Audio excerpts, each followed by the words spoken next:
Welcome friends, सुस्वागतम दोस्तों। क्या आपको या आपके घर में किसी को लंबे समय से खांसी, बलगम और सांस लेने में तकलीफ है? डॉक्टर ने शायद आपको लिखा होगा एसिब्रोफाइलिन और एसिटाइलसिस्टीन टेबलेट। लेकिन आखिर ये दवा क्या है, काम कैसे करती है, इसके फायदे और साइड इफेक्ट्स क्या है और इसे सही तरीके से लेना जरूरी क्यों है? आज के इस वीडियो में हम इस मेडिसिन को डिटेल में आसान भाषा में समझेंगे। तो बिना समय गंवाए वीडियो को आगे बढ़ाते हैं और जानते हैं पूरी जानकारी। सबसे पहले जानते हैं यह दवा क्या है। एसिब्रोफाइलिन और एसिटाइलसिस्टीन दो अलग अलग मेडिसिन का कॉम्बिनेशन है जिसे एक ही टेबलेट में मिलाया गया है। इसमें एसिब्रोफाइलिन एक ब्रोंकोडाइलेटर और एंटी इन्फ्लामेटरी ड्रग है, यानी यह फेफड़ों की नलियों एयरवेज को चौड़ा करती है और उनमें सूजन को कम करती है। और एसिटाइलसिस्टीन एक म्यूकोलाइटिक एजेंट है, यानी यह बलगम को पतला करती है ताकि बलगम खांसी के साथ आसानी से बाहर निकल सके। इस टेबलेट में एसिब्रोफाइलिन 100 मिलीग्राम तथा एसिटाइलसिस्टीन 600 मिलीग्राम की स्ट्रेंथ में मिलाया जाता है। इस टेबलेट को मेडिकल स्टोर से खरीदने के लिए कुछ ब्रांड नेम की आवश्यकता होती है, उन्हें भी हम यहाँ पर जान लेते हैं, जैसे कि पल्मोक्लियर टेबलेट, एबेवा एन टेबलेट, एबीफाइलिन एन टेबलेट, एबीवेज टेबलेट, म्यूसिफ्लो टेबलेट आदि। जिस भी नाम से यह टेबलेट आपको मिले, अगर उसका कॉम्पोजिशन समान ही हो तो उसको आप खरीद सकते हैं। अब सबसे जरूरी सवाल, एसिब्रोफाइलिन और एसिटाइलसिस्टीन टेबलेट के यूजेस आखिर किन किन बीमारियों में से दिया जाता है? आइए इसे एक एक करके हम आसान भाषा में समझ लेते हैं। सबसे पहला है क्रोनिक ब्रोंकाइटिस। अगर किसी को महीनों से लगातार खांसी और बलगम की शिकायत रहती है तो यह क्रोनिक ब्रोंकाइटिस की श्रेणी में आता है। ऐसे मरीज को सुबह सुबह ज़्यादा बलगम निकलता है, श्वास लेते समय आवाज़ आती है। इस दवा से बलगम पतला होकर आसानी से निकल जाता है और श्वास लेने में भी राहत मिलती है। अगला है COPD, chronic obstructive pulmonary disease. यह एक लंबे समय तक रहने वाली फेफड़ों की बीमारी है जो अक्सर स्मोकिंग, पोल्यूशन और लंबे समय तक खांसी के कारण होती है। COPD के मरीज को ऐसा लगता है कि जैसे छाती पर बोझ रखा हो और हवा पूरी नहीं निकल पा रही हो। एसिब्रोफाइलिन से एयरवेज खुलते हैं और एसिटाइलसिस्टीन बलगम साफ करता है, जिससे मरीज को काफ़ी राहत मिलती है। अगला है अस्थमा। अस्थमा में अचानक से सांस फूलने लगती है, छाती में जकड़न और सीटी जैसी आवाज़ आने लगती है।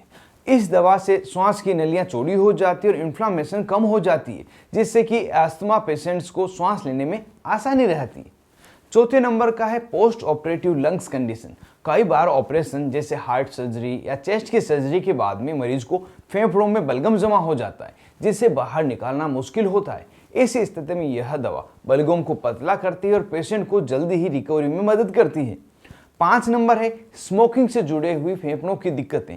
जो लोग सालों से स्मोकिंग करते हैं उनके लंग्स में बहुत ही मोटा बलगम जमा हो जाता है और खांसी क्रोनिक हो जाती है। यह टेबलेट म्यूकोस को तोड़कर बाहर निकालने में मदद करती है और लंग्स को साफ करती है। इसके अलावा अन्य कंडीशंस जैसे एलर्जी ब्रोंकाइटिस, जिसमें एलर्जी की वजह से व्यक्ति को खांसी और बलगम लगातार रहती है, एयर पोल्यूशन से होने वाली रेस्पिरेटरी इरिटेशन और कुछ रेयर केसेस में डॉक्टर इसे प्रिवेंशन थेरेपी की तरह भी प्रयोग में लेते हैं। तो देखा आपने, यह सिर्फ एक कफ की मेडिसिन नहीं बल्कि एक स्पेशलाइज्ड रेस्पिरेटरी टेबलेट है जो खांसी, बलगम और श्वास से जुड़ी हुई कई बीमारियों को ठीक करने के लिए काम में आती है। अब जानते हैं इस टेबलेट को कैसे लेना चाहिए। इस टेबलेट की डोजेज क्या है? यह दवा केवल डॉक्टर की सलाह से लेनी चाहिए। आमतौर पर वयस्क में इसे दिन में 1 से 2 बार खाने के बाद लिया जाता है। इसे कभी भी खाली पेट ना लें। टेबलेट को पूरा ही निगलें, तोड़कर या चबाकर न खाएं। यह टेबलेट 5 दिन से लगाकर लंबे समय के लिए भी दी जाती है। याद रखें, डोज हर मरीज की उम्र, वजन और बीमारी की स्थिति के हिसाब से अलग हो सकती है। यह टेबलेट प्रत्येक मरीज में सिर्फ फायदा नहीं करती, हर दवा के जैसे किसी न किसी को साइड इफेक्ट भी कर सकती है। तो यहाँ पे इसके साइड इफेक्ट्स को भी जान लेते हैं।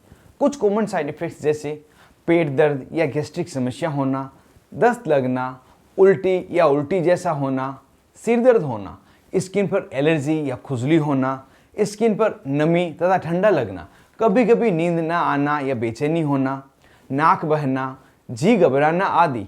साथ ही अगर किसी को सीने में दर्द, तेज धड़कन या गंभीर एलर्जी हो तो तुरंत ही डॉक्टर से संपर्क करना चाहिए।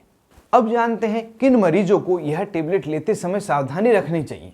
यह दवा उन मरीजों को बिना डॉक्टर की सलाह कभी नहीं लेनी चाहिए जिन्हें गैस्ट्रिक अल्सर की समस्या है, किसी मरीज को लीवर या किडनी से संबंधित जुड़ी बीमारी है, गर्भवती या स्तनपान कराने वाली महिला है, या छोटे बच्चे जिनकी उम्र 15 साल से कम है। अब मरीजों के लिए विशेष सलाह। दवा हमेशा खाने के बाद लें। भरपूर पानी पिए ताकि बलगम आसानी से निकल सके। धूम्रपान और धूल प्रदूषण से बचें। डॉक्टर द्वारा बताई गई डोज ही लें, ओवरडोज लेने से बचें। तो दोस्तों, आज आपने सीखा एसिब्रोफाइलिन और एसिटाइलसिस्टीन टेबलेट के बारे में। यह दवा काम कैसे करती है, इसके यूजेस क्या है, साइड इफेक्ट्स और इसको लेने का सही तरीका क्या है, डोजेज क्या है। अगर आपको यह जानकारी हेल्पफुल लगी हो तो इस वीडियो को लाइक और शेयर करें। यह वीडियो आपको कैसा लगा मुझे कमेंट बॉक्स में बताएं, और ऐसी ही हेल्थ और मेडिसिन से जुड़ी हुई आसान जानकारी पाने के लिए चैनल को सब्सक्राइब जरूर करें। आप थे अपने दोस्त मोहित दादीज के साथ, देख रहे थे आपका अपना YouTube channel learn about medicine. Thank you friends, take care and be careful about medicine uses.